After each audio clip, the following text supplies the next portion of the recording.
오늘 말씀은 창세기 39장 1절에서 6절 말씀까지 우리가 함께 읽도록 하겠습니다. 다 같이 읽습니다. 요셉이 이끌려 애굽에 내려가매 바로의 신하 12대장 애굽 사람 보디발이 그를 그리로 데려간 이스마엘 사람의 손에서 그를 산이라. 여호와께서 요셉과 함께 하심으로 그가 형통한 자가 되어 그 주인 애굽 사람의 집에 있으니 그 주인이 여호와께서 그와 함께 하심을 보며 또 여호와께서 그의 몸사에 형통케 하심을 보았더라. 요셉이 그 주인에게 은혜를 입어 섬기매 그가 요셉으로 가장 종물을 삼고 자기 소유를 다 그 손에 위임하니 그가 요셉에게 자기 집과 그 모든 소유물을 주관하게 한 때부터 여호와께서 요셉을 위하여 그 애굽 사람의 집에 복을 내리심으로 여호와의 복이 그의 집과 밭에 있는 모든 소유에 미친지라. 주인이 그 소유를 다 요셉의 손에 위임하고 자기 식료 외에는 간섭하지 아니하였더라. 요셉은 용모가 준수하고 아담하였더라. 자, 요셉이 어떻게 생겼다고요? 용모가 어떻게? 준수하고 아담하였더라. 근데 요셉이 팔려간 그 집 주인 이름이 뭐죠? 뭐라고요? 보디발. 오리발? 닭발? 네, 보디발. 보디발이라는 사람이 이제 팔려가죠. 보디발은 뭐 하는 사람이죠? 시위대장. 네, 시위대장. 자, 거기에 팔려갔는데 이 사람이 어떻게 됐어요? 팔려가가지고. 신임을 받았다. 맞습니다. 네, 신임을 받아가지고 모든 걸 다 맡겼는데 딱 하나를 안 맡겼어요. 뭘 안 맡겼어요? 네? 6절에 보니까 뭘 안 맡겼다고 돼 있죠? 식료를. 네. 누구 식료요? 자기 식료요. 이게 중요하고 남의 식료가 아니라 자기 식료를 안 맡기지 않았다. 자, 이렇게 되면 6절까지 다 끝났습니다. 더 이상 뭐 우리가 이 말씀의 내용에 대해서 모르는 게 없잖아요. 이렇게 물으면은 금방 대답을 하는데 읽고서 얘기를 하라 그러면 저 있잖아요 이러고 얘기를 못 한단 말이에요. 왜 그럴까? 읽으면서 이게 누구네 집에 갔구나, 무슨 얘기를 했구나, 어디에 갔구나, 왜 갔구나, 이런 걸 우리가 생각을 한 번씩 해야 돼요. 올해 우리가 살아야 될 신앙생활의 두 번째가 생각 좀 하고 살아야 돼요. 생각을 안 하는 성경 어떤 거는 100번을 1년에 읽는데 100번 읽으면 뭐예요? 아무 생각 없이 읽기만 하는데 우리가 지금 잠깐 읽었지만 생각 없이 읽으면 그렇게 된다는 것이죠. 자, 채색 옷을 입고서 아버지한테 사랑을 받던 이 요셉이 형들의 이 시기심 때문에 팔렸죠. 그래서 이스마엘 사람들, 이스마엘 장사꾼들한테 팔려가지고 이 사람들이 애굽으로 끌고 와서 오늘 1절에 보니까 이 사람 끌고 온 요셉을 산 사람이 바로 애굽 사람인 이 바로의 신하 12대장, 그 사람 보디발의 집에 풀렸다 이렇게 되어 있습니다. 보디발이라는 사람은 굉장히 높은 사람이에요. 12대장이라고 이러는데 여기에 보니까 바로의 신하 12대장 애굽 사람. 야, 이 보디발에는 굉장히 소개하는 게 말이 많아요. 바로의 신하, 그 다음에 12대장, 그 다음에 애굽 사람. 자, 애굽 사람이라는 거, 이거 지금 애굽 나라에서 뭐예요? 계급이 시위대장이고 보디발이니까 설명을 할 애굽 사람이란 말 늘 필요가 있어요, 없어요? 예를 들어서 한국에서 국무총리 하는데 대통령을 보좌하는 국무총리, 한국 사람, 누구 이런다면 말이 이상하지 않아요? 왜 애굽 사람이란 말을 넣었을까? 여기에서 우리가 몇 가지 생각할 수 있어요. 1절하고 2절하고 5절에 보면 애굽 사람이라고 계속 반복적으로 얘기를 해요. 보디발이 애굽 사람이라는 얘기입니다. 그럼 생각나는 게 그 당시에 애굽 사람이 아는 사람도 혹시 있었나? 이렇게 생각할 수 있잖아요. 이게 굉장히 중요한 얘기인데 요셉이 과연 애굽에 팔려가서 총리가 되었다면 히브리 사람이 어떻게 애굽이라고 하는 대제국에서 총리가 될 수 있었겠나? 이거 혹시 거짓말 아니에요? 이게 정말 역사적 사실인가? 이런 것을 우리가 판단하는데 이 애굽 사람이라는 단어가 말이 들어갔다는 게 굉장히 중요합니다. 애굽의 역사는 수천 년입니다. 중국이 지금 우리나라 역사가 5천 년이잖아요. 그렇게 하면 중국은 10,000년도 넘어요. 애굽도 10,000년도. 세계 3대 문명 발생지가 애굽, 중국, 그리고 인도예요. 이 나라들은 아주 오랜 옛날서부터 나라가 있었던 나라들. 그럼 애굽도 수천 년인데 그 애굽의 역사 중에 어떤 한 시대는 애굽 사람들이 나라를 다스린 게 아니라 외국인이 침입을 해서 나라를 다스린 적이 있어요. 그걸 힉소스 제국이라고 하는데, 힉소스 제국이라고 그 사람들이 다스렸는데, 바로 그때가 아마 바로 왕도 애굽 사람이 아니고 신하들도 애굽 사람이 아닌 적이 있었어요. 그런데 그때는 애굽 사람이 아닌 사람도 왕도 됐고 신하도 됐었는데 그 중에서 애굽 사람도 신하가 될 수 있었나. 그래서 보디발은 애굽 사람이라는 것을 일부러 넣고 있는 것이 아니냐, 이렇게 생각을 할 수 있어요. 그 얘기는 뭐냐, 그런 시대가 힉소스 시대라면은 요셉이 총리를 한 것도 힉소스 시대의 사람일 것이다. 근데 성경에 그런 것이 나와 있는데 성경학자들은 그것을 부인해, 이건 그냥 상상으로 한 것이다, 이런 일이 있을 수가 없었을 것이다 하는데, 그게 아니라 역사적으로 그런 일이 있었다는 것입니다. 이 뒤에 보면은 42절인가 43절에 가보면 요셉이 바로로부터 이름을 받습니다. 근데 그 받았던 이름이 애굽의 역사 속에 보면 그 이름이 나와요. 그런데 성경학자들은 그런 것은 믿지 아니하고 성경에 나오는 요셉을 부인하는 사람들이 많다는 것이죠. 자, 여기서 애굽 사람이란 말은 바로 그런 의미로 우리에게 이 요셉의 이야기는 실제적으로 하나님께서 이루어 주셨던 사실의 이야기다. 이것을 우리가 알기 위해서 애굽 사람이 강조되었다는 겁니다. 그렇게 우리가 이해하시면 좋겠고, 그다음 시위대장이라고 하는 것은 말 그대로 경호대장이에요. 이 사람은 말이 시위대장이지 정확히 얘기하면은 왕의 명령을 어긴 사람들을 처벌하는 그런 기능을 가지고 있는 사람이에요. 그러니까 굉장히 높은 사람이죠. 자, 시위대장. 그 다음에 있는 단어가 신하라는 단어. 이 신하라는 말은 정확하게 의미를 하면은 우리나라 말로 하면 내시, 환관, 내시라고 합니다. 여러분, 내시가 어떤 사람인지 아시죠? 내시와 같은 사람이에요. 내시가 어떻게 아내를 얻었는지 그건 제가 잘 모르겠는데 하여튼 내시.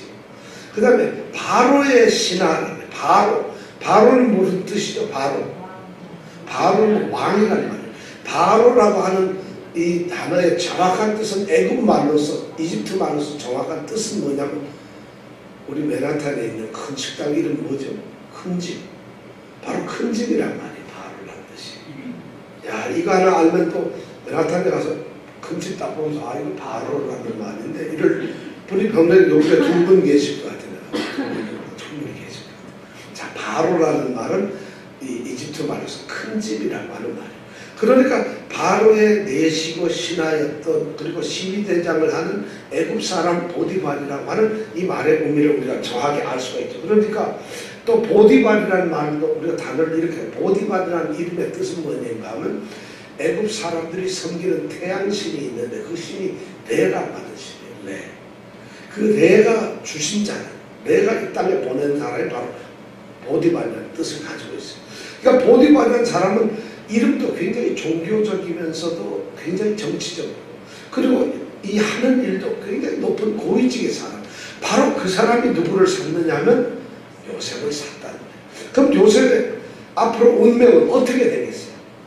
요셉의 형들이 생각할 때 팔아버렸으면 요셉은 종으로 팔려가지고 이름도 없는데 가가지고 아마 뼈 빠지게 고생하다가 죽을 것이다.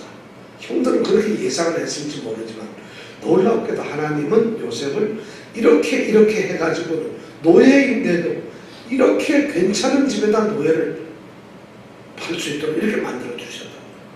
자, 분명히 우리는 노예로 팔리고 형들에게 배신감을 받고 배신을 받아서 이렇게 팔렸으면 굉장히 비참할 거라고 생각하고, 그리고 또 어떻든 간에 보디발이라고 하는 사람 집에 노예로 팔렸으니까, 종으로 팔렸으니까 비참할 것이라고 생각하는데, 여기에 보니까 우리가 3절서부터 이렇게 보면 전혀 비참한 것이 없어요. 오히려 요셉은 더 좋아졌어요. 어떻게 좋아졌느냐? 사실은 굉장히 너무 좋아져가지고 이런 말을 했어요. 먼저 애굽 사람이, 우리 3절, 4절, 5절, 6절에 보면 요셉이 어떻게 좋아졌는가를 알 수 있어요. 애굽 사람이 주인인 보디발이 요셉을 가만히 보니까 여호와께서 그와 함께 하시고 3절에 보니까 그러는데 함께 하는 것 같아요. 아 근데 함께만 하는 게 아니라 그 여호와께서 요셉을 갖다가 굉장히 뭐라고 형통케 하고 있다는 걸 알게 됐어요. 이 주인이 보고 세상에 애굽의 이렇게 고위직 관리가 자기 집에 온 히브리 이 종을 보고서 여호와가 함께 하시구나.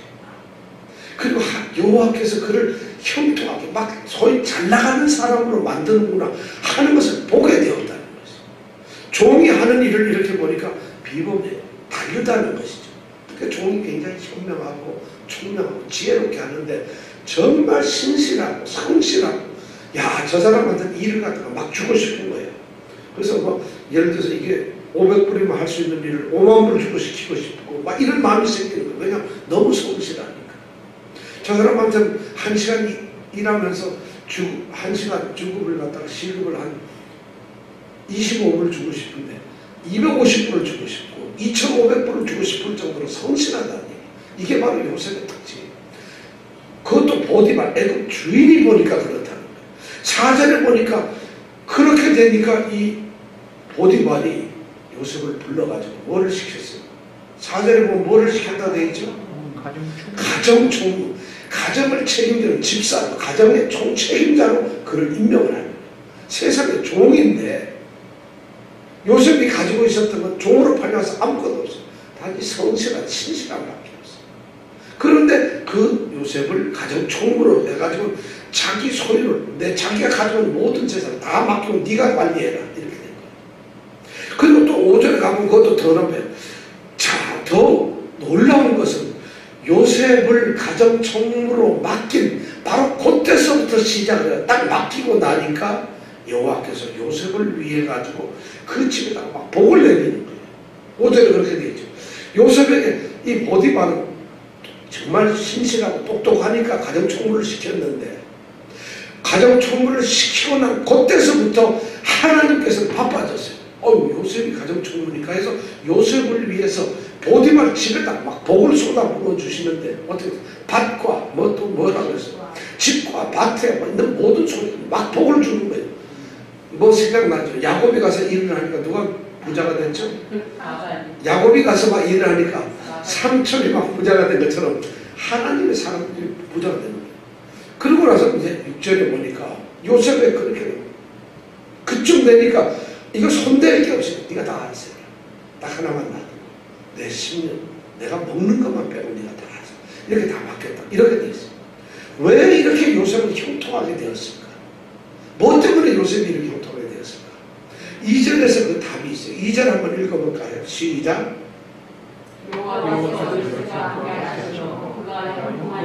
네, 그가 형통한 자가 되어 이랬어요. 왜? 여호와께서 요셉과 함께 하심으로 여호와께서 요셉과 함께 하심으로 그가 형통한 자가 되었다는 거죠. 이 형통하게 된 것은 딱 이유 하나밖에 없어요. 뭐라고요? 여호와께서 함께 하신다. 여기서 여호와께서 함께 하셨다. 1절서부터 6절까지 얼마나 짧아요. 여기에서 여호와께서 함께 하셨다. 그를 형통하게 만드셨다. 이게 두 번, 세 번 막 계속 지금 이 1절에서 6절까지 가만히 얘기를 보면 전부 그 얘기로만 되죠. 여호와께 함께 하심으로 그가 형통하게 되었다. 여호와께서 함께. 요셉은 여호와께서 함께 하시는 사람인데 사실 우리가 정확하게 생각해보면 요셉이 이렇게 잘 나가는 사람이 된 거는 요셉이 지금 이 보디발 집에 온 것이 자기가 원해서 온 게 아니에요. 그리고 자기가 뭘 잘해서 온 것도 아니고 선택한 것도 아니에요. 그리고 자기가 여기서 가야지 이러고 우겨서 온 것도 아니에요. 그 사람은 어떻게 왔어? 1절에 보니까 요셉이 이끌려서 왔다. 내려왔어. 이끌려. 이건 뭐냐면 자기가 자기 멋대로 못하고 자기는 운명적으로 이렇게 처해져 버린 거예요. 이렇게 자기가 자기 운명을 만들어 못하고 이끌려져서 데려가고 이끌려져서 팔리고 이끌려져서 소유가 돼버리고 전부 다 자기가 안 하는데 그런데 자기는 잘 되고 있다. 이것이 뭐냐? 하나님께서 여호와께서 함께 하시죠. 여호와. 이 여호와라는 말이 나오면 뭐냐? 이건 언약의 하나님이라는 말이에요. 여호와 이 말이 나오고 우리가 하나님하고 엘로힘 이러면 능력을 가지신 하나님이지만 여호와 이 말 이름이 딱 나오면 이건 약속하신 하나님이다 이런 말이에요. 여호와 하면 뭐라고요? 그러니까 성경에서 여호와라는 단어가 나오면 늘 약속하신 언약의 하나님 이걸 생각해요. 여호와는 뭐예요? 그럼 그냥 하나님 하면 보통은 능력의 하나님, 전능하시고 능력의 하나님인데 여호와라는 이름은 반드시 약속이에요. 하나님께서 아브라함에게 약속하셨고 그 아들 이삭에게 약속하셨고 또 그 아들 야곱에게 약속하셨고 그리고 그 아들 요셉에게까지도 하나님은 약속의 하나님이라는 거예요. 그러니까 아브라함에게 약속했던 걸 지금 그대로 하는 거예요. 창세기 12장 1절에서 3절까지는 하나님이 아브라함을 불러가지고 너의 본토 친척 아비 집을 떠나서 내가 내게 지시할 땅으로 가라 하죠. 그게 가면서 그때 하나님이 내리신 복이 뭐예요? 내가 너로 큰 민족을 일으키게 하겠다. 너희가 복의 근원이 되게 하겠다.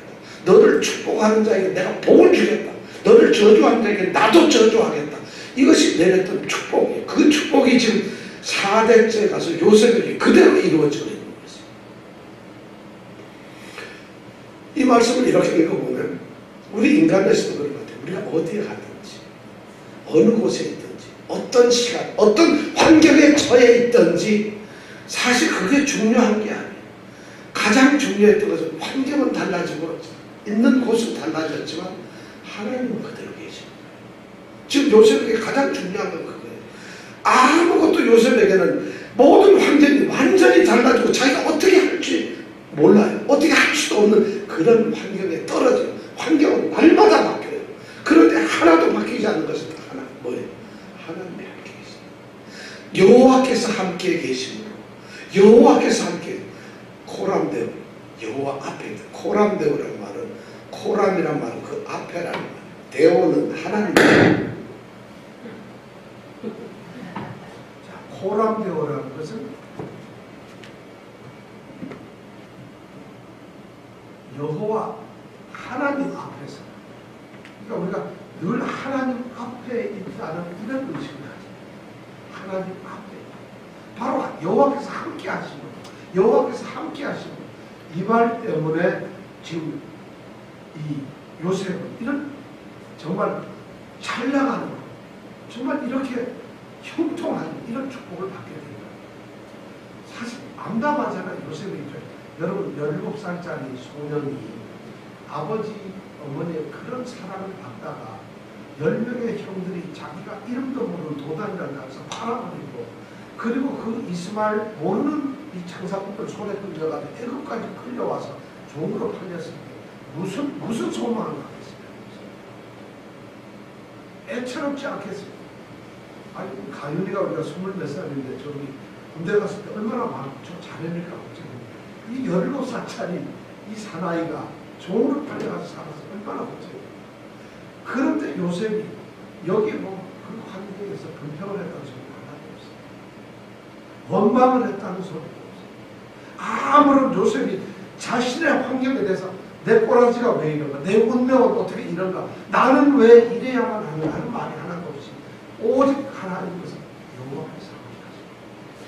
요셉이 그걸 알고 있는 거예요. 요셉이 하나님은 자기와 함께 있다는 이 사실을 알기 때문에 어떠한 불평을 하지 않아요.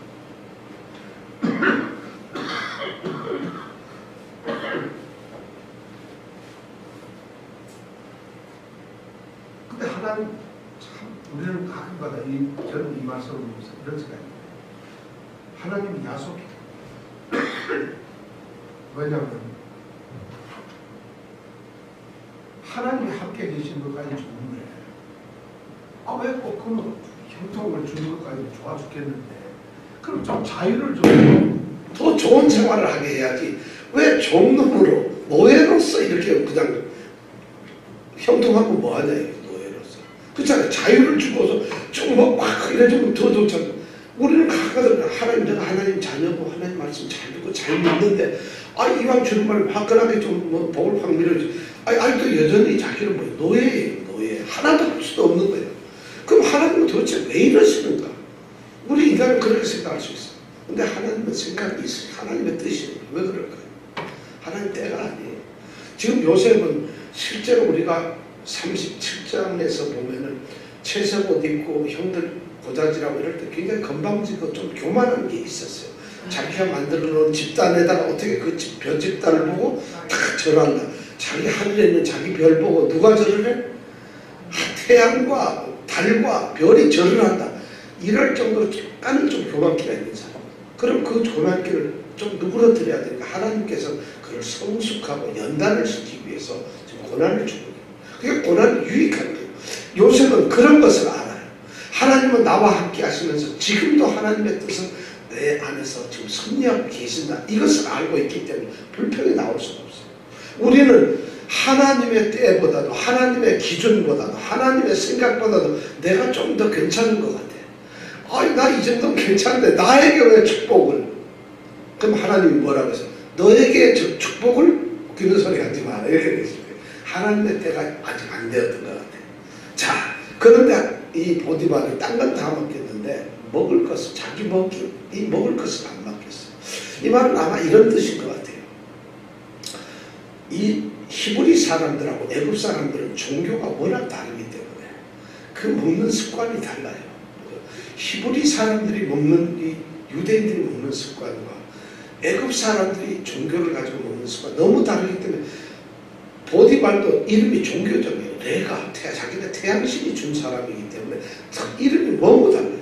요셉도 하나님께 기도받고 더 축복을 주는 자라는 말로 이름이 되었잖아요. 그러니까 종교 때문에 서로가 부딪히는 거예요. 그러니까 이 보디발이 요셉을 굉장히 지금 존귀하게 생각합니다. 그래서 혹시 음식을 주는 것 때문에 섬기다 보면 네가 상처를 받을 수 있고 힘들지 않겠느냐. 그러니까 음식 먹는 이 음식 균형만큼은 네가 간섭하지 마라. 아마 이렇게 했던 것 같아요. 그래서 그 해비를 먹는 거 가지고 이 사람이 쫀쫀하게 독약 탈까봐 그랬나? 그건 아닌 것 같은 생각이 듭니다. 자 그렇게 모든 것을 맡겨서 요셉의 운명은 지금 형들의 예상과는 전혀 다르게 또 우리가 독자들이 걱정했던 것처럼 요셉이 이제 죽어났구나 하는 그거와는 전혀 다르게 엄청난 축복을 받는 생활을 하고 있어요. 거기다가 플러스 요셉에게는 더 축복이 하나 있는데 6절에 마지막에 뭐라고 되어 있어요? 요셉은 용모가 준수하고 아담하다. 준수하고 아담했다는 인물 굉장히 잘생기고 몸매도 너무 좋았더라. 요셉 말로 하면 꽃미남이다. 굉장한 꽃미남. 누가? 저요? 굉장히 꽃미남이었다는 거예요. 그러니까 자 하나님이 형통해 주지. 거기다 꽃미남까지 돼서 여러분 이상 더 축복이 어디 있겠어요. 그런데 이것이 위기라. 이 꽃미남이 문제예요. 용모가 준수했어요. 근데 이것이 문제였어요. 자 7절 한 번만 읽어볼게요. 7절 시작. 그 후에 그들이 저가 요셉에게 음식하다가 동심하기를 청하니. 심각한 문제가 여기서 참 굉장히 지금 요셉이 이렇게 잘생겼다 보니까 보디발 집에는 요셉을 총애하는 두 명이 있었어요. 한 명은 요셉이 너무 신실하니까 요셉에게 모든 걸 맡긴 보디발이라는 사람이 있었는데 또 한 사람 보디발 외에 요셉을 총애한 사람이 누구예요? 그 아내예요. 아내는 왜 총애했어요? 용모가 순수하고 아담한데 그러니까 잘생겼으니까 꽃미남이니까 그만 다른 생각을 하는 거예요. 드디어 유혹이 들어오고 있어요. 이거 자 이제부터 여기 굉장히 심각하고 7절부터 18절까지는 전부 유혹에 대한 얘기만 나옵니다. 유혹을 적어도 3번에 걸쳐서 얘기합니다. 7절, 8절, 9절이 첫 번째 유혹입니다. 첫 번째 유절 7절에 유혹이 나오는데 그 후에라는 건 언제인지 몰라요. 근데 요셉이 17살에 종으로 팔려갔는데 한 10년 가까이 된 것 같아요. 그러니까 나이가 몇 살쯤 됐을까요? 20대 중반은 좋게 넘은 손흥민 나이 또래 됐겠네요. 아주 그런 데인데 체격 좋지 인물 좋지 거다가 똑똑하지 신실하지 일 잘하지 일만 잘하겠어요? 말도 잘할 거 아니겠어요? 그럼 세상에 누구보다도 이렇게 괜찮은 사람인데 이 보디발의 아내가 거기다가 뭐 7절에 보니까 뭘 했다고 설정했죠? 눈짓을 했다. 눈짓이라는 게 뭘까요? 윙크? 윙크가 아니라 정확하게 의미하면 눈을 위로 들어 올렸다 이 말이에요. 다시 말해 드디어 관심을 갖고 눈을 보고 유혹을 하는 거예요. 그래가지고 동침을 한다. 유혹을 하는 거예요. 자, 오늘날 그 당시에 애굽의 사람들은 가정주부들, 특히 이런 사람들이 도덕적으로 굉장히 해이된다고 기록에 보면 나와 있어요. 그러니까 이런 것이 그냥 일상에 있는 얘기예요. 더군다나 우리가 냉장에다 보디발이 만약 넷이라고 한다면 이 여인은 왜 결혼을 했을까요? 아마 정략적으로 정치적으로 뭔가 필요해서 했을 텐데 이 집에 이렇게 잘난 총각이 그것도 종놈인데 외국인이란 말이야. 이제 어디 불란서 스페인 서가나 사람 스페인 사람이 잘생겼나? 스페인 총각이 하나 딱 들어와 있으니까 생각해보세요. 이 애굽 사람이 히브리 민족이 하나 들어왔는데 잘생긴 꽃미남이 들어왔거든. 그러니까 마음이 생겨가지고 눈짓을 하면서 교육을 했던 거예요. 그때 요셉이 자 이정은 집사님 이럴 때 어떻게 하면 좋겠어? 자 나는 종놈인데 외국에 와서 정말 끝없이 하나도 사는데 주인 마님이 나를 사랑한다면 어떻게 해야 돼? 이게 출세의 길일까요? 아닐까요? 멸망의 길이죠. 네? 멸망의 길이죠. 진짜 그렇습니까? 진짜 그러냐고. 이게 출세의 길이에요, 멸망의 길이에요. 야, 이거 한번 생각을 신기한, 이게 위기일까, 기회일까? 잘만 하면 이게 엄청난 기회가 될 것 같고. 우리 이정문 집사님처럼 얘기하면 이건 멸망의 길일 텐데. 하여튼 요셉이 판단하고 대답을 하는데 8절에 보면, 8절 9절에 보면 대답합니다. 자, 뭐라고 대답하는가? 8절 9절 읽어볼까요? 시작. 요셉이 거절하며 자기 주인의 제게 이르되 나의 주인이 가진 제가 스스로를 단속지 아니하고 다 에세를 위임하였으니 이 집에는 나보다 큰 이가 없으며 주인이 아무것도 내게 금하지 아니하였어도 그만 것은 당신 주인이 당신은 자기 아내이니라. 그런 존재가 어찌 이 나를 행하여 하나님께 지지하리니. 이야, 이정근 집사님의 대답이 바로 이거였다는 거예요. 틀림없습니다. 이 요셉이 세 가지로 딱 대답을 합니다. 이렇게 눈짓을 하면서 자기를 유혹하는 사람은 첫 번째가 우선 인간적인 면에 있어서 내가 내 주인을 배신할 수가 없다. 내 주인이 나한테 모든 것을 다 맡겼는데 그리고 나를 신임해서 이렇게 큰 일을 맡겨주셨는데 그 주인을 배신 때릴 수 있겠느냐. 참 굉장한 사람이에요. 이게 우리 기독교인들에게 가장 심각한 문제 중에 하나가 이걸 우리는 하나님만 생각하다 보니까 인간과의 관계에서 문제를 삼아요. 문제가 여기서 해이돼요. 대충 하고 이러면서 하나님을 외치면서 이런 문제를 요셉에게는 보면 자기가 종으로 와 있는데 그 주인이 자기를 믿고 이렇게 해주는 내가 어떻게 주인을 배신할 수 있느냐. 인간적인 배신을 심어요. 두 번째는 뭐예요?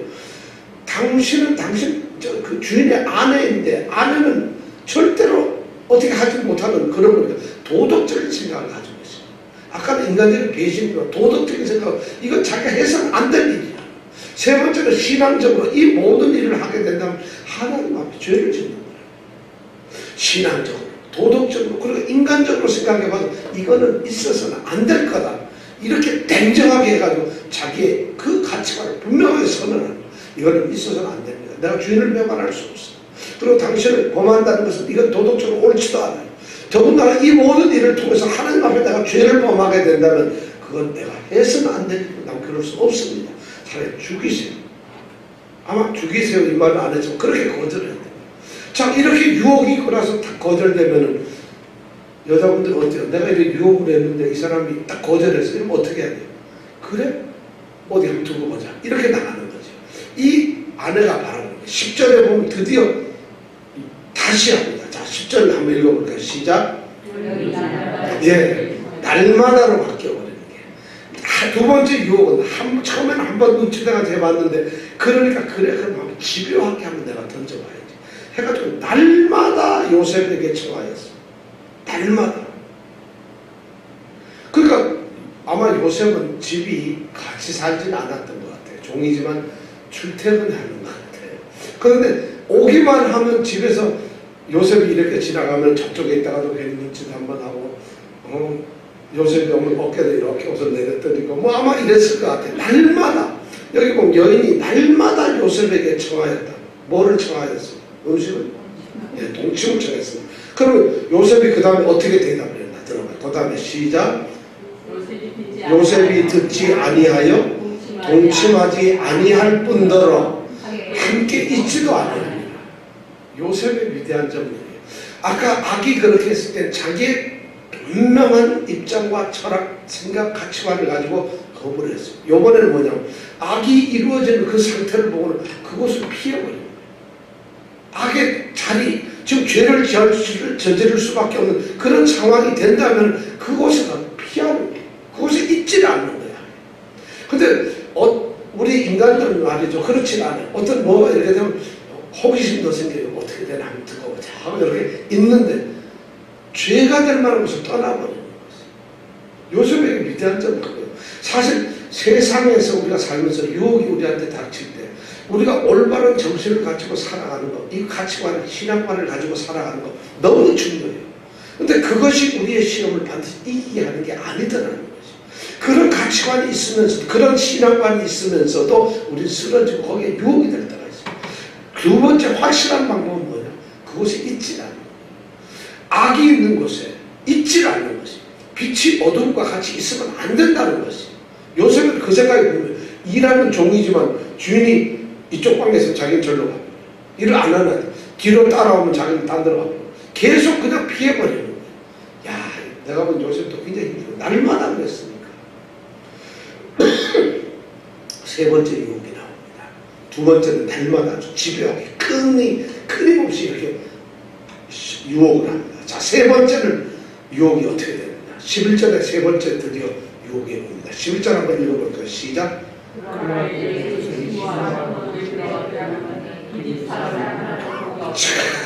찬스가 드디어 왔네. 이 시위대장 집에는 일하는 종들도 많고 많아요. 사람들이 많은데 그날따라 딱 갔는데 그 집에 아무도 없는, 아무도 없지 않고 한 사람이 있었겠지. 누가 있었겠지? 보디발 아내만 있는 거야. 보디발은 바로가 불러가지고 아마 들어갔는지, 기타 종들은 이 보디발 아내가 아마 너는 저기 워싱턴 좀 갔다 와라. 너는 저기 어디 갔다 와라. 다 이렇게 보내가지고 아무도 없고 혼자만 있는 거예요. 요셉이 지금 시무하러 그 집에 갔다는 얘기입니다. 딴 데서 출근해서 배를 띵동하고 딱 근무하러 들어갔다는 거예요. 딴 데 같은 종들이 문도 열어놓고 했는데 안 열려오는 거예요. 띵동했더니 보디발 아내가 나오는데 야스리하게 나오는데 딱 보는 순간 어떻게 됐어요? 아무도 없다는 걸 직감적으로 하는 거예요. 요셉의 이 상황을 한번 생각해 보세요. 어떻게 했어요? 그러니까 아무도 없다고 생각하니까 12절에 보니까 그 여인이 그 옷을, 요셉의 옷을 잡고 가르되 나와 동치마라. 드디어 이제는 아무도 없으니까 옷을 딱 잡고 늘어지는 거예요. 자, 이정은 다시 어떻게 하면 좋겠나 이럴 때. 도망가야죠. 야, 정답을 이미 다 읽었어요. 그 다음 읽어볼까요? 시작. 요셉이 자기 옷을 그 손에 버리고 도망하여 나가네. 옷이고 뭐 요셉이 딱 들어가다 그 순간에 옷이고 뭐 딱 놓고 도망을 가버렸다는 것이죠. 요셉은 참 대단해. 이 여인의 참 이 특별을 보면 굉장한 거예요. 이렇게 끊임없이 집요하게 됩니다. 나중에 보면 이렇게 엄청난 기회를 만들어요. 꼼짝달싹 말 수 없는 그런 기회를 딱 만들어가지고는 딱 덤벼요. 우리에게 유혹을 받는 것은 그래요. 우리가 모든 이 세상을 살면서 보면 있잖아요. 시험들이 다 그렇게 와요. 처음에는 한번 툭 건드려 봅니다. 그냥 은밀하게 조용히 한번 이거 어때? 이거 돈 되는 건데 한번 해볼래? 아니면 저 이번에 저 뭐야 지금 애 등록금도 얼마나 많을 텐데 이거 한번 해보면 어떻겠어? 이렇게 은밀하게 한번 제시가 된다는 거예요. 그럴 때 자기 인생관이 어떤 거예요? 이거 누가 보는 사람들한테 알았어 하고 받는 순간 5만 불이 생겨. 눈치를 갖는 순간 3만 불이 생겨. 누구나 이런 유혹이 있다는 것이에요. 건강이든 돈이든 명예든 가정의 행복이든 자식이든 뭐든 이런 유혹이 우리가 이 세상 애굽이라고 하는 이 세상에 사는 그런 유혹이 있어요. 근데 딱 한번 유혹이 올 때 은밀하게 와요. 처음에는 모든 시험이. 그럼 거기에 빠질 수 있어요. 근데 그걸 이기고 나면 그 다음에 어떻게 돼요? 끊임없이 이 유혹은 그래 안 넘어져? 10번 찍어 안 넘어가는 나무가 있겠어? 계속 찍는 거예요. 그럼 그때는 어떻게 해야 되느냐? 그것을 피해야 돼요. 그곳에 있어서는 안 된다는 거예요. 그런데 어느 날 꼼짝달싹 못하게 그렇게 우리를 붙잡고 아주 전화의 찬스, 호시탐탐 모르다가 전화의 찬스가 딱 와서 그때는 우리가 어떻게 해야 돼요? 그런 유혹이 있다면 그때는 도망을 갈 수 없어요. 거기 있어서는 안 돼요. 우리가 이겨서 싸운다는 거 이거는 무협지 소설이나 나오는 거지. 늠름에 싸워 이길 수가 있는 게 아니에요. 성령께서 우리를 싸울 수 있게 해주신 것, 성령께서 우리를 싸울 수 있게 해주시는 가장 좋은 방법이 우리를 그것을 도망가게 하죠. 다시 말해서 그것과 싸움을 지거나 그것과 대적을 하거나 그것에 붙어가지고 뭐 어떻게 하는 게 아니라 성령께서 악한 것을 뭐 우리를 도망치게 하는 거죠. 그 마음에 거기에서 떠나게 하는 이게 성령의 역사가 도망을 해요. 요셉이 바로 그냥 도망을 딱 쳐버렸어요. 자, 그러면 이제 상황은 끝났죠. 근데 상황이 끝난 게 아니에요. 이제부터가 또 이제 크게 됐어요. 이 여인 그 보디발 아내를 한번 생각해보세요. 벌써 며칠을 하루 이틀도 아니고 수없이 은밀하게 그리고 집요하게 그리고 기회까지 노려가지고 이렇게 이 사나의 마음을 잡아보려고 했는데 자기의 그 사랑을 그 선망의 대상 그 사랑을 이 남자가 조금 더 관심을 안 가져줬어요. 그때 갖는 게 뭐겠어요?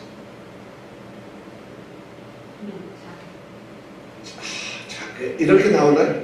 그 정답 얘기네. 그때 갖는 것이 안 갚은 거예요. 그렇죠. 그럼 너무 사랑을 한다. 그 사랑이 받아들여지지 않고 그 다음에 나오는 게 증오가 됩니다. 그러니까 얼마나 부끄럽고 이 마음이 참담한지 몰라요. 제가 그렇게 되니까. 그러니까 이건 여자가 이제 드디어 온유원에 함을 본 거예요. 함을 보면 뭐가 된다고? 눈이 내리고 새는 소리가 안 내리고. 자, 그러니까 이제는 드디어 이제 요셉이 그렇게 도망간 걸 보고는 드디어 이제 일을 해야 됩니다. 자, 그런데 그 다음 전략이 뭐예요? 중상 모략을 하는 거예요. 자, 제일 처음에 오늘 13절, 14절, 15절에 보니까 어떻게 중상 모략을 하냐. 그렇게 지금 현재 보세요. 여자 주인이 히브리 종을 갖다가 만약에 그렇게 욕정이 있었다고 하면 종이니까 마음대로 부릴 수 있어요. 와, 벗어야 마. 이러면 벗어야 돼요. 안 그러면 죽이는데 주인이. 그죠? 지금 종 아니에요. 노예잖아요. 그런데도 그런 강압적인 방법을 쓰지 않고 이렇게 했다는 것은 그래도 그 요셉에 대한 그 당시에 함부로 범접할 수 없고 그리고 요셉을 예우를 했다는 것이죠. 대접을 했다는 것이죠. 근데 그것이 수포로 돌아가자 드디어 이 주인이 분노가 말할 수 없이 이 여인이 창피하고 그러다 보니까 요셉에게 복수를 하는 거예요. 13절, 14절, 15절을 보니까 그 종들이 나갔다가 다 들어오니까 그 종들 앞에서 드디어 얘기를 하는 거예요. 자, 그 현장을 본 사람이 누가 있을까요? 요셉과 이 아내 사이에서 있었던 일을 아무도 본 사람이 없어요. 증인도 없고 목격자도 없고 누가 없어요. CCTV도 없었다 얘기했는데. 근데 유일하게 남은 건 뭐예요? 증거가 하나 있어요. 이 요셉은 옷 때문에 팔자가 망치해서 못하셔가지고 요셉에게는 이 옷이 문제야. 여러분 옷 너무 밝히지 마세요. 명품 대충 입어도 됩니다. 저 1년간도 평생 똑같은 거 입잖아요. 왜냐하면 옷에 관심 갖지 말자. 제가 옷이 없어서 그런 게 아니라 평생 하나만 입는 것은 넥타이도 꼭 똑같은 것만 매는 것은 그거 신경 쓰지 말자는 거예요. 이걸 신경 쓰기 시작하면요. 아, 오늘 목사님 양복 뭐 입었네. 아, 넥타이 뭘 매셨네. 이거 신경 쓰지 말자는 거예요. 10년을 똑같이 입는 그냥 저는 달라지질 않아요. 왜냐하면 이게 뭐 제목이다 생각하면 되죠. 딴 데 나갈 때는 물론 달라지지만 주일날만큼 또 예배드릴 때는 전화할 때 똑같지 않아요. 바로 이 요셉이 옷이 문제가 되네. 이 옷의 증거품이 누구 손에 있어요 지금? 그렇지. 이 보디발 아내가 지금 옷을 딱 가지고 있는 거예요. 그러니까 이게 많지요. 그 옷을 요셉이 벗어났는데 그냥 뭐 나 너무 일하다 더워가지고 벗어놓고 나왔더니 난 모르겠는데 이렇게 핑계대는 거예요. 그러면 이 아내는 뭐라 아니 그게 아니고 하고 저 남자가 말이죠. 나를 겁탈하려고. 자, 누구 말을 믿겠어요 여러분들? 종놈 말을 믿겠어요? 아니면 이 주인집 아내 말을 믿겠어요? 상식적으로 종이 왜 옷을 왜 벗었어? 그 주인 엄마가 이 저 여자가 아내가 옷을 왜 가지고 있어? 문제가 심각하잖아요. 바로 종들이 다 노예들이 들어왔을 때 말을 하는 거예요. 거기서 딱 뭘 하냐면 오늘 말씀에 그게 몇 절에 나오나 14절에 보니까 이렇게 집사람들을 불러서 그들에게 이르되 보라 주인이 히브리 사람을 우리에게 데려다가 우리를 희롱하게 하는 첫 마디가 뭐예요? 이 히브리 사람이라. 지금 여기 종이나 이런 사람들은 히브리 사람이 아니에요. 왜냐하면 히브리 사람이 애굽에 올 리가 없잖아요. 근데 이제 종으로 지금 노예로 잡힌 사람은 히브리 사람이니까 이 여인이 머리가 비상한 거예요. 바로 히브리 사람을 해가지고 이간질을 세상의 주인이 히브리 알지도 못하는 히브리 민족 종놈을 하나 데려다가 우리가 그놈을 우리 중에 총으로 시켜놓으니까 우리가 그 밑에서 매니저 밑에서 우리가 전부 다 뭐였어요? 전부 굽실거리겠다. 애굽 사람이 그랬다면 모르겠는데 히브리 놈을 이랬다는 거예요. 그래서 전부 다 적개심을 막 불러요. 그래서 종들이 가만히 보면 이게 말이 안 되거든요. 요새 굉장히 착하고 좋은 사람이었는데 잘해준 사람이었는데 이렇게 말하니까 그 말이 또 주인 마님이 그렇게 얘기하는데 뭘 그렇습니다. 그래서 다 이렇게 됐어. 그래서 이제 종들은 또 편히 들게 됐어요. 자 그렇게 이제 씩씩거리고 있다 조금 있다 이제 남편이 왔어. 주인이 오니까 주인에게도 대드는 거예요. 주인에게 보니까 이제 두 번째 모략을 하는데 16절서부터 18절까지 나오면 16절에 보니까 그 옷을 곁에 두고 자기 주인이 집으로 돌아오기를 기다려. 17절에 보니까 이렇게 말이 나오고 17절에 뭐라고 그랬죠? 한번 읽어볼까요? 시작. 이 말로 이르고 하여 하되 당신이 내게 되어 그의 종이 나를 쫓아 내게로 들어왔기로 그 다음에 내가 서둘러 불렀더니 그가 또 내게 보내주고 도망하였나이다. 야 꼼짝없이 걸렸지 그죠? 이렇게 이놈이 들어와서 다짜고짜 옷 벗고 나를 걸렸는데 내가 소리를 질렀더니 옷 놓고 황급하게 도망갔습니다. 그래서 제가 옷을 잡고 보세요. 옷이 있잖아요. 자 누구 말을 믿어야 되겠어요? 근데 이렇게 말을 하는 요 말 주인에게 뭐라면 당신이 17절에 보면 당신이 우리에게 데려오기 위해서 이 말의 전체적인 관점은 뭐냐면 당신의 책임이에요. 왜 당신이 쓸데없이 이런 놈을 데려와? 당신이 잘못했다는 거예요. 당신이 왜 하필이면 이 히브리 놈을 데려와가지고 당신이 그 놈이 어떤 놈인지도 모르는데 당신이 왜 그랬느냐. 지금 이 주인을 갖다 책망하는 거예요. 자기가 잘못한 게 아니라 당신이 지금 교묘한 거죠. 이 악은 말이죠. 자기를 감추기 위해서 물고 늘어지는 거예요. 그러니까 지금 이 주인을 갖다 물고 늘어져요. 그러니까 주인이 가만히 보니 황당해요. 얼마나 당황했겠어요. 근데 주인이 딱 보는 거지만 어쩔 수가 없어요. 자 19절에 보니까 주인이 그 아내가 자기에게 고하기를 당신의 종이 내게 이같이 행하였다 하는 말을 듣고 노하였습니다. 분노했어요. 누구를 향해서 분노했어요? 요셉을 향해서? 아내를 향해서? 누구를 향해서 분노를 했어요? 그 대답이 없어요. 여기에서 누구를 향해서 분노를 했다? 다른 종들, 그냥 걱정 못하는 종들, 너희들 왜 자리 비웠어? 이런 종들을 위해서 분노해요. 참 성경은 이게 매력이 있는데 심히 말을 듣고 심히 누웠을 뿐인지 누구를 보고 그 대답이 바로 20절에서부터 나옵니다. 20절에 보면서 20절부터 23절까지 우리 한번 읽어보겠습니다. 20절에서 23절 시작. 이에 요셉의 주인이 그를 잡아 옥에 넣으니 그 옥은 왕의 계수를 받은 곳이었더라. 요셉이 옥에 갇혔으나 여호와께서 요셉과 함께 하시고 그에게 인자를 하시고 서로에게 은혜를 받게 하시매 서로의 옥중 계수를 다 요셉의 손에 맡기므로 그 세 가지 사물을 요셉이 처리하고 저녁은 그의 손에 맡은 것을 무엇이든지 돌아보지 아니하였으니 이는 여호와께서 요셉과 함께 하시니라. 여호와께서 그의 범사에 형통하게 하시니라. 주인이 요셉을 갖다가 분노를 한 요셉을 갖다가 감옥에 가둬버렸어. 감옥에 가뒀어요. 지금 주인이 할 수 있는 최상의 방법은 자, 둘 다 이리 와봐. 요셉 너 들어와서 어떻게 했어? 전 뭐 문 열다 나갔습니다. 당신은 어떻게 했어? 내가 침대에 누워있는데 둘이 얘기가 틀릴 거 아니에요. 그러면 그걸 시시비비를 따지는 게 아니라 심히 노하니까 이 사람이 요셉을 감옥에 가두어 버립니다. 그럼 이 얘기는 뭐예요? 요셉이 잘못했다는 것입니까? 그럼 아내가 잘못했다는 것입니까? 이것도 참 내가 보기엔 이 판단은 전부 다 어떻게 되냐면 요셉은 요셉대로 감옥에 갔으니까 손해고 여자는 여자대로 요셉을 이제 못 보게 됐으니까 손해고 남자는 남자대로 훌륭한 가정청을 잃게 되었으니 손해고 아무도 이익되는 사람이 다 손해를 보겠어. 감옥에 넣었어요. 자 그런데 아마 왜 요셉을 갖다가 상식적으로 생각한다면 이 사람은 애굽 사람이고 높은 사람인데 자기 아내를 겁탈하려고 했던 이 히브리 노예를 갖다 어떻게 하는 게 맞겠어요? 그 당시 법으로 하면 그냥 바로 사형이에요. 그냥 뭐 말할 것도 없이 바로 저놈 당장 저기 빠따 5,000대 때려가지고 그냥 능지처참해라고 죽여버려야 되는 거예요. 그렇지 않겠어요? 이번 특집사님 그러지 않아야 되나요? 자기 아내를 갖다 이 노예가 이러려고 해도 지금 걸린 현장에서 그걸 그러냐 감옥에 가거라 이럴 사람이 어디 있어요. 더군다 노예인데 마음대로 할 수 있는데 근데 감옥에 가도록 갔다 죽이질 않는다. 이상하잖아요. 근데 감옥도 갔는데 어느 감옥을 갔느냐 20절에 보니까 왕의 죄수를 가두는 것이. 그 당시 애굽은 이 감옥이 여러 군데 있어요. 정말 죄를 만진 사람은 지하 톡을 깊은 데 넣습니다. 근데 이 왕의 죄수를 가두는 옥이라는 거 어디 있느냐 보디발 집안에 있는 거예요. 이게 보디발 집안에. 왜냐면 왕의 이 지금 12대장이잖아요. 그러니까 왕의 명령을 어기는 사람을 자기 집에서 가둬놓는 집이 있어요. 그게 감옥이라고 이름을 하는 거예요. 요셉을 거기다 넣는 거예요. 이건 뭐 요셉을 보호하기 위한 거. 누구로부터? 아내로부터.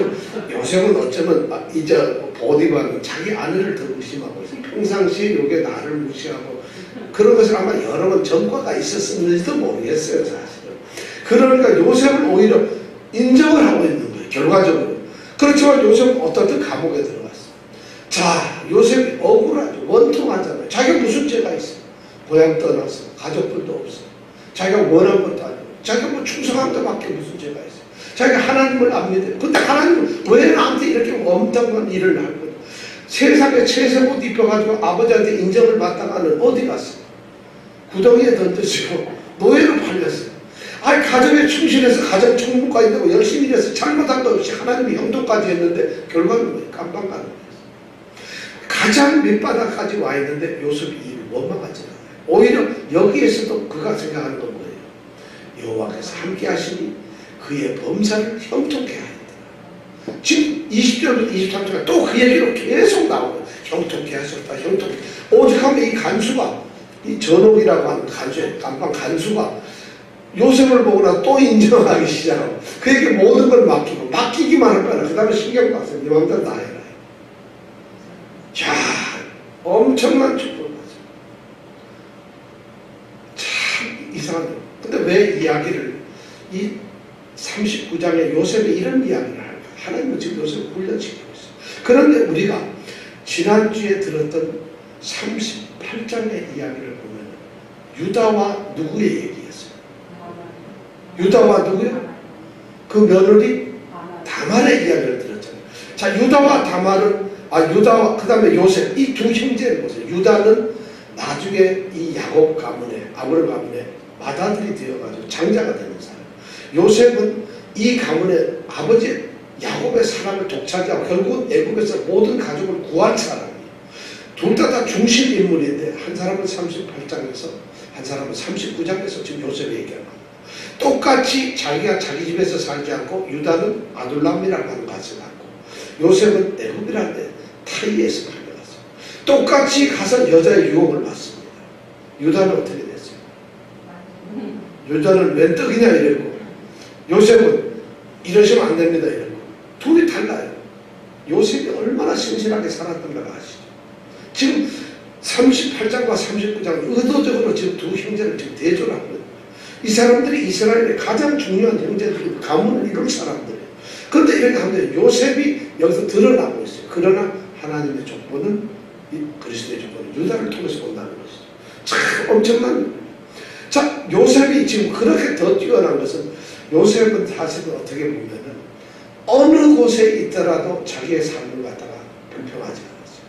사실 요셉은 원통스럽고 원망스러워요. 자기가 실력이 없는 겁니까? 자기가 남에게 해코지를 합니까? 신실하죠. 하나님을 안 믿습니까? 아무것도 자기는 우리 같으면 하나님 왜? 하나님 도대체 왜 이렇습니까? 하나님 도대체 어디 계십니까? 왜 내게 이런 일을 하나님 왜 잠잠하고 계세요? 나를 건져야 될 것 아닙니까? 이런 원망과 불평을 할 수 있습니다. 그런 것을 할 수 있는 사람이에요. 요셉에게는 그럴 수 있어요. 우리가 보더라도 요셉은 잘못하는 게 없거든요. 하나도. 그런데 요셉은 가장 지금 자기 인생에 가장 비참한 곳에 와 있어요. 더 이상 어떻게 피할 수도 없는 가장 처참한 자리에 있어요. 그런데 요셉은 그것을 불평하지 않아요. 그의 생각 속에 오직 하나가 있어요. 뭐가? 여호와께서 함께 계십니다. 여호와께서 함께 계십니다. 이것이 길이라는 것이죠. 요셉은 믿는 사람들에게 이것을 얘기해 주고 있어요. 오늘 우리가 뉴욕에 있어요. 애국과 똑같아요. 우리에게 수많은 유혹들이 와요. 수많은 일들이 우리는 하루를 살아가면서 원망스러운 일, 짜증나는 일, 힘든 일, 고통스러운 일, 견디기 힘든 거, 억울한 거, 아니면 잘된 거, 좋은 거, 어떤 형편에도 우리는 처할 수 있어요. 우리가 만약 지금 오늘 뉴욕에 살고 있는 요셉이라고 한다면 우리 스스로가 우리에게 가장 필요한 것이 뭐죠? 어쩌면 우리는 이 땅에 살고 있는 요셉들이에요. 전부 다 요셉 같은 하나님의 택하시고 하나님의 약속의 자녀들이에요. 그럼 그들이 생각할 수 있는 가장 중요한 것, 생각해야 될 게 뭐겠어요? 여호와께서 함께 계시다. 여호와께서 함께 생각하면서 사는 거죠. 요셉에게는 평생을 가면서 그의 머릿속에 그것이 들어요. 하나님께서 하나님께 우리 성도들은 말이죠. 생각하면서 사는 것이 그만큼 중요해요. 그걸 의식하면서 사는 거예요. 그게 없게 요셉이 만약 그런 게 없었다면 하나님이 내게 엄청난 비전을 주셨고 나는 그 비전을 이루어야 될 사명을 가진 사람이고 나는 하나님의 그 부르심에 합당하게 살아야 되는 사람이다. 이런 생각이 없었다면 요셉은 이미 끝났어요. 아까 이정근 집사님 말씀 멸망덩어리 들었어요. 이미 끝나고 지금 목하고 몸이 따로 놀고 있을 거예요. 그렇게 되지 않았겠어요. 그것이 범죄했을 거고 그런 주인이 와가지고 가만 놔두고서 아무리 잘했어도 이놈하고 목을 쳤을 거고 죽었을 거예요. 그런데 자신은 하나님이 함께 하시는 하나님의 사람이고 사명을 받은 사람 이런 의식을 가지고 사는 거죠. 생각을 하면서 사는 거예요. 그때 그에게는 여호와께서 함께 하신다. 형통의 축복이 있었다. 올해 한 해 우리가 뉴욕에 사는 요셉으로서 정말 하나님이 함께 하시는 축복의 사람이 되길 원합니다. 이것 정말 중요합니다. 우리가 요셉처럼 살아야 하지 않은데 요셉처럼 사는 것은 바로 여호와 함께 사는 사람. 여러분들 삶에 하나님이 함께 하시길 바랍니다. 자, 기도하겠습니다.